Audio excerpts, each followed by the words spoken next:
हमारा आज का टॉपिक है हाइट एंड डिस्टेंस। उसके क्वेश्चंस हम लोगों ने किए हैं, हमारी एक क्लास हुई है अभी कुछ दिन पहले, एक दो दिन पहले, और आज हम उसी में कंटिन्यू कर रहे हैं। कुछ और क्वेश्चंस की प्रैक्टिस करेंगे।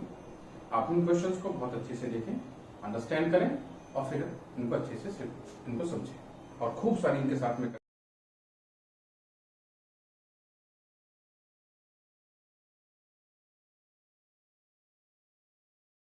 करें प्रैक्टिस। देखिए, AB and CD are two vertical buildings with their bases A and C on level ground। एक बिल्डिंग है, दिस इज एक बिल्डिंग ये और एक बिल्डिंग ये और एक लेवल ग्राउंड है, this is the level ground.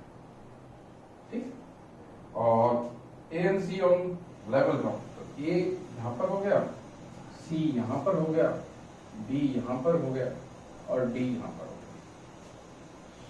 The height of AB is 50 meter. This is 50 meter. The angle of elevation of B as seen from C is 20 degree. अब C से देख रहे हैं, this is angle of elevation. C से जब हम इसको देखेंगे तो ये मेरे पास 20 डिग्री का एंगल बनाएगा। थोड़ा सा और लंबा हो जाएगा तो और अप्रोप्रिएटली लगेगा कि 20 डिग्री है। This is a 90 degree and that of D as seen from A is 35 degree. और जब D को देख रहे हैं from A, then it is making an angle of 35 degree. Angle of elevation है, C से ऊपर की तरफ हमने देखा तो ये एंगल बना रहा है 20 डिग्री का, A से ऊपर की तरफ को देखा तो एंगल बना रहा है 35 डिग्री का। कैलकुलेट में पार्ट फर्स्ट है the horizontal distance between the buildings. In buildings के बीच का डिस्टेंस कितना है? सबसे पहला स्टेप तो आपके पास ये है, AC कितना है। दूसरे केस में, सेकेंड केस में the height of CD, second case is the height of CD, and in the third case the angle of elevation of D as seen from angle B। अच्छा, B से हम उसको देख रहे हैं D को, ठीक है, B, तो एंगल B से हम देख रहे हैं इसको, तो ये मान के चलते हैं, इसको मैं आगे बताऊंगा। एंगल B से हम D की तरफ को देख रहे हैं। क्लियर है? चलिए इन क्वेश्चंस को सॉल्व करते हैं। तो हमारे पास ये क्वेश्चन है और इस क्वेश्चन को जब हम लोग सॉल्व करेंगे, कैसे करेंगे ये चीज में देखनी है। तो सबसे पहले आपने लिया है ट्रायंगल, दो ट्रायंगल इसमें बन रहे हैं। एक ट्रायंगल है BAC और एक ट्रायंगल है DCA। ये दो ट्रायंगल हमारे पास है। पहला ट्रायंगल आपने लिया, पहला लिया आपने इन ट्रायंगल BAC को लिया। BAC में आपको पता करना है AC की लेंथ कितनी है। आपके पास जो चीज इसमें गिवन है वो AB है, तो आपके पास AB is equals to 50 metre और आपको पता करना है AC। क्लियर है? अब हमें पता है tan theta is equals to AB perpendicular by AC base. ये हमें पता है कि tan theta is equals to P by B होता है। हमने ये क्वेश्चंस किए थे इन द लास्ट क्लास। अब tan 20 is equals to AB is how much? 50 metre और AC is how much? AC will remain as AC। Clear है? अब tan 20 की वैल्यू है, ये आपके पास लिखी होती है in the book, it is 0.3640। It will be equals to 0.3640 is equals to 50 by AC। Clear है? और जब हम इसको सॉल्व करेंगे तो ये इस तरीके से आ जाएगा, AC is equals to 50 by 0.3640 metres में आ जाएगा। क्लियर है? ये आपको सॉल्व करना है और आप मुझे बताओगे कि इसको सॉल्व करने के बाद में कितनी वैल्यूज आपके पास आंसर में आ रही है।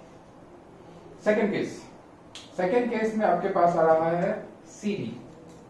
तो CD पता करने के लिए आपने लिया इन ट्राइंगल DCA। DCA को लेके चलेंगे आप और DCA में फिर से आपने इसको देखा tan theta is equals to CD perpendicular upon CA is the base. तो tan theta 5 is equals to CD upon CA। CA is how much? CA हमारे पास आ रहा है 50 बाई 137.55 बाई 0.3640 ले लो, और ठीक है, या फिर मैं उसको 137.36 जो हमारे पास यहाँ पर सॉल्व करके आया, इसको डिवाइड करने के बाद जो हमारे पास आया उसके हिसाब से कर सकते हैं। अब tan 35 की वैल्यू हमारे पास होती है 0.7002 is equals to CD upon 137.36 metres में आ गया। अब CD is equals to how much? CD is equals to 96.18 metres. आप इसको मल्टीप्लाई कर लेंगे तो ऊपर जाकर मल्टीप्लाई होगा, और जब मल्टीप्लाई होगा तो it will give you this much amount. ये आपको निकालना आना चाहिए, मल्टीप्लाई करना आना चाहिए, और इस तरीके से हमारे पास ये दोनों चीजें आ गई। अब इस दोनों के बाद में जो चीज हमारे पास आनी है वो हमें पता करना था कि B से CD के D पे जो एंगल बनेगा उसकी मेजरमेंट्स कितनी, उसकी मेजरमेंट कितनी है, ये हमें पता करना। तो उसको पता करने के लिए मैंने क्या किया, मैंने B से एक एंगल ले लेता हूँ, और जो D है मैं उसको थोड़ा सा एक्सटेंड करके ना D को मैं इस पॉइंट पे दिखा देता हूँ। D को मैं यहाँ से बजाय D को यहाँ करना पड़ेगा, ठीक है, और थोड़ा सा ऊंचा कर लिया मैंने इसको। तो ये चीज जो है, ये जो पार्ट है, ये मेरे को करना है, क्लियर है? तो ये जब मेरे को करना है, ये एक्चुअल में मुझे निकालना है, तो मेरे पास इसको नाम दे देता हूं मैं DE, सॉरी E पॉइंट है, बेस स्ट्रेट है, हॉरिजॉन्टल बेस है, और इस AC है। AC is equals to BE is equals to AC, ठीक है, और AC हमारे पास कितना है? AC हमारे पास है 137.36। AC हमारे पास है 137.36। तो ये BC कितना आ गया? 137.36। क्लियर है? तो BE मेरे पास आया 137.36 meters. We have to find out the measurement of this angle. Clear है? बढ़िया तरीके से। अच्छा, अब इसमें ना एक बात और आ रही है, मेरे पास एक अननोन ये हो, एक अननोन एंगल हो गया, एक अननोन मेरे पास ये DE की हाइट हो गई, ठीक है। तो DE को निकालने के लिए मेरे पास ना जो EC है, EC is equals to, EC कितना हो गया? EC is equals to BA, क्योंकि दोनों की जो लंबाई है ये बराबर। BA कितना है? 50 मीटर। तो EC कितना हो गया? 50 मीटर। क्लियर है? थोड़ा सा मैंने उसको एक्सटेंड कर लिया, तो मेरे पास ये सब निकल के आ गया। EC जो है वो इसके इक्वल है BA के, ये 50 मीटर है, तो EC वाला पार्ट विल बी 50 मीटर, ये वाला पार्ट 50 मीटर। CD मेरे पास है 96.18 मीटर। देखिएगा बेटा, पूरी जो लंबाई है CD की, इसको ब्लैक से कर लेता हूं मैं एक सेकेंड के लिए। तो CD की जो टोटल लेंथ है मेरे पास, दिस इज 96.18 मीटर।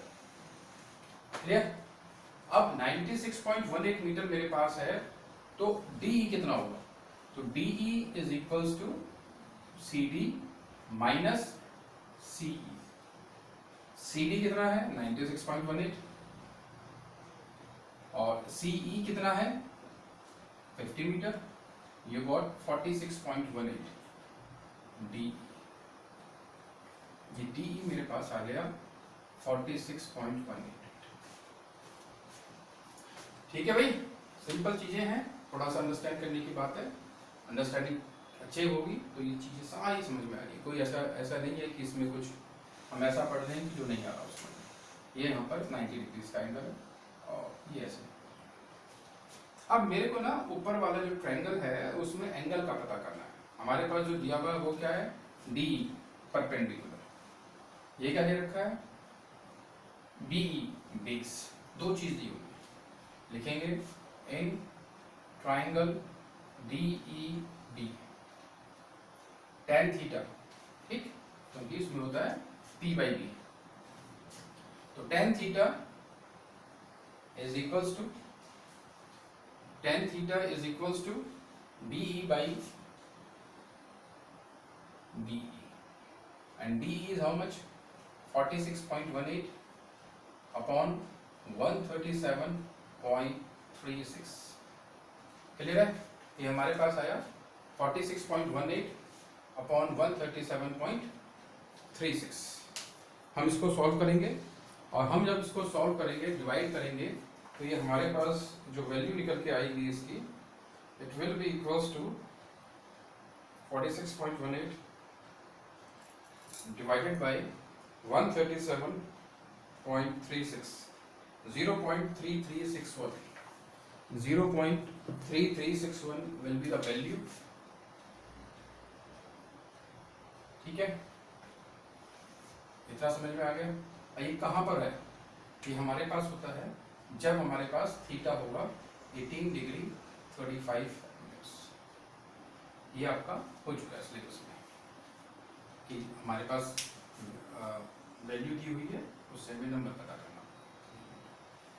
ठीक है भाई, इसको ऐसा करेंगे और ऐसा करने पर आपके पास ये सारे रिक्वायर्ड आंसर्स आ जाएंगे। क्लियर है, आपको पहले AC पता करना था, AC आपने यहाँ से पता करा, यू गॉट 137.36, ये वाला ट्रायंगल।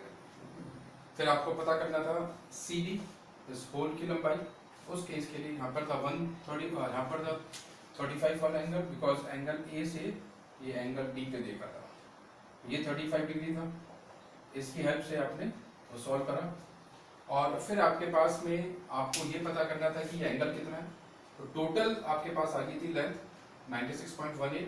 इसमें से आपने C को जो 50 मीटर था, बिकॉज ऑफ दिस, क्योंकि ये वाला part AB is equals to CD, उसको माइनस किया, यू गॉट 46.18, ये वाला लिया ट्रायंगल, फिर ये अप्लाई करा उसमें, और इस तरीके से आपके पास ये जो एंगल की मेजरमेंट निकल के आ रही है, इट इज 18 डिग्री 35 मिनट्स। उम्मीद करूंगा कि आप सबको ये क्वेश्चन बहुत अच्छे तरीके से समझ में आ रहा है। इसके आगे वाला क्वेश्चन करते हैं।